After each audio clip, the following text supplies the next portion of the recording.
Début mai, nous allons donc vous présenter une nouvelle vidéo. Cette fois, nous allons parler de l'accès invité. Par accès invité, je ne parle pas des comptes administrateurs temporaires, ni des utilisateurs VPN ou ZDNA, ni des réseaux existants, filaires ou sans fil, en tant qu'utilisateur invité. Pour ce cas d'utilisation, nous avons 4 options. La première consiste à ouvrir les identifiants des comptes sans fil pour tous. Fortinet a récemment masqué cette fonctionnalité. Dans l'onglet « Visibilité des fonctionnalités » des paramètres système. Pour l'utiliser, activez l'option « GUI » et vous pourrez voir « Ouvrir » comme option dans les paramètres du mode de sécurité. De nos jours, de nombreux systèmes d'exploitation se déclenchent sur ces réseaux ouverts et les signalent comme non sécurisés. Si vous ne souhaitez pas que vos clients reçoivent ce message, il est préférable de protéger vos réseaux. La deuxième option consiste à configurer un portail captif, également applicable au réseau non sans fil ou 140 AP. En effet, le portail captif est configuré au niveau de l'interface, ce qui peut également être un VLAN, par exemple, relié à vos points d'accès tiers. Il peut également parfaitement être utilisé pour fournir une forme d'authentification sur un identifiant ASIS ouvert, comme nous l'avons vu précédemment. Cependant, le trafic sera toujours transmis sans chiffrement. Pour configurer cette option sur une interface de la porte Forti, activez le mode de sécurité. Vous pouvez alors choisir d'utiliser un portail captif, hébergé sur la porte Forti ou un portail captif externe. Ce portail captif externe peut être hébergé par un tiers, ou configuré avec un authentificateur 40 ou un périphérique 40 négatif. Cependant, cela nous mènerait trop loin. Ne nous égarons donc pas et concentrons-nous sur cette fonctionnalité. Elle est intégrée aux portes 40. Vous pouvez ensuite restreindre l'accès à des groupes d'utilisateurs spécifiques, mais nous y reviendrons plus tard. Il est également important de garder à l'esprit que tous les appareils ne peuvent pas s'authentifier sur un portail captif, comme les imprimantes et les appareils IoT. Ceux-ci peuvent être exemptés par adresse MAC dans la section des sources exemptées. Les destinations exemptées sont utilisées, par exemple, pour autoriser l'accès à des hôtes ou protocoles spécifiques sans authentification.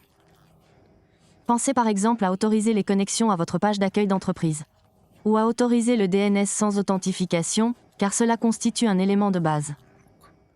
Enfin, vous devez choisir si vous souhaitez que les utilisateurs connectés soient redirigés vers leur URL d'origine ou simplement vers notre page d'accueil d'entreprise après authentification.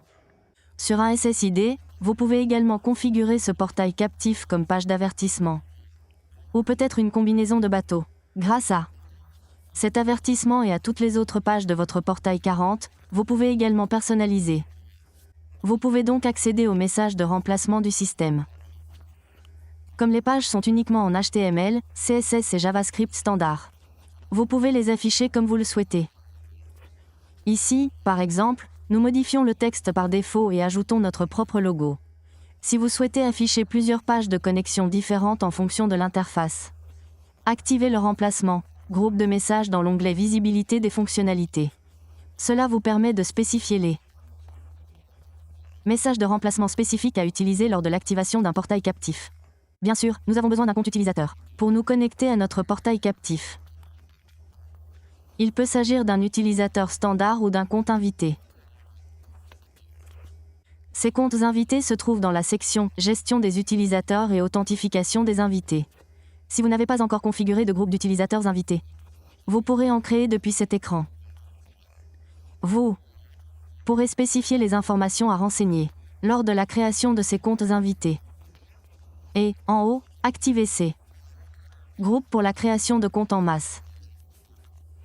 Ceci est particulièrement utile pour les événements où vous souhaitez distribuer des jetons d'accès sans informations supplémentaires. En bas, vous pouvez choisir la durée d'activité de ces comptes. Vous pouvez désormais utiliser ce groupe dans paramètres de votre portail captif ou même dans vos politiques de pare-feu. Pour gérer les comptes invités, vous pouvez créer un utilisateur administrateur spécialisé. Cet administrateur pourra uniquement créer ou supprimer des comptes invités et pourrait être utile, par exemple, pour un réceptionniste. Pour ce faire, accédez aux paramètres système et sélectionnez « Limiter ». L'administrateur au provisionnement des comptes invités lors de la création de l'administrateur. Une fois connecté, l'administrateur ne pourra accéder qu'à la page de gestion des invités. Depuis cette page, vous pourrez également imprimer les détails de chaque compte. Ces messages étant personnalisables, vous pourrez les adapter pour qu'ils puissent être imprimés par une imprimante d'étiquette et servir d'étiquette nominative. FortiGate dispose également d'une API vous permettant des apostrophes. Intégrez vos propres formulaires à la création de comptes invités. La troisième option consiste à activer l'authentification sur vos SSID. Cette option n'est bien sûr prise en charge qu'avec 40 applications. Vous pouvez utiliser les groupes d'utilisateurs invités que nous venons de créer. L'authentification WPA2 ou 3, ou utiliser plusieurs profils de clés prépartagés. Ceux-ci permettent de créer plusieurs clés prépartagées distinctes pour chaque personne souhaitant se connecter au Wi-Fi. Vous pouvez spécifier le nombre d'appareils pouvant utiliser le mot de passe, l'heure à laquelle il est utilisé, et même une configuration spécifique en fonction de l'utilisateur connecté. Les profils NPSK sont particulièrement utiles pour l'organisation de conférences ou d'événements, ou peuvent être utilisés pour créer des profils. Compte Wi-Fi temporaire pour les prestataires, révocable. Après la fin du contrat, vous pouvez ensuite exporter ces groupes au format CSV et les distribuer aux participants lors d'un événement. Enfin, une option, bien cachée, est à mon avis plutôt intéressante. Dans 40 au 7.4, 40net a ajouté la possibilité de collecter les adresses e-mail des personnes accédant au Wi-Fi. Cette option est disponible dans l'onglet « Visibilité des fonctionnalités » sous « Collecte des emails ». La description de cette fonctionnalité est peu détaillée, mais son activation vous permettra d'activer un portail de collecte d'emails sur votre ESS. Ensuite, créer une politique de pare-feu autorisant l'accès à Internet uniquement aux personnes disposant d'adresses e-mail enregistrées. Cette option doit être activée dans l'interface de ligne de commande CLI et à l'aide des commandes affichées à l'écran. Le portail ressemble à ceci, mais il est possible de le personnaliser lors de l'étape de remplacement des messages. Par ailleurs, Fortinet a développé un widget de tableau de bord dédié pour consulter toutes les adresses e-mail collectées. Vous pouvez les ajouter à n'importe quel tableau de bord que vous souhaitez et utiliser ces informations pour inclure ces utilisateurs dans une liste de diffusion par exemple. Et je pense qu'avec cela, nous pouvons conclure notre vidéo sur l'accès invité. J'ai mis une documentation utile dans la description ci-dessous et comme toujours, n'hésitez pas à laisser vos commentaires dans la section commentaires.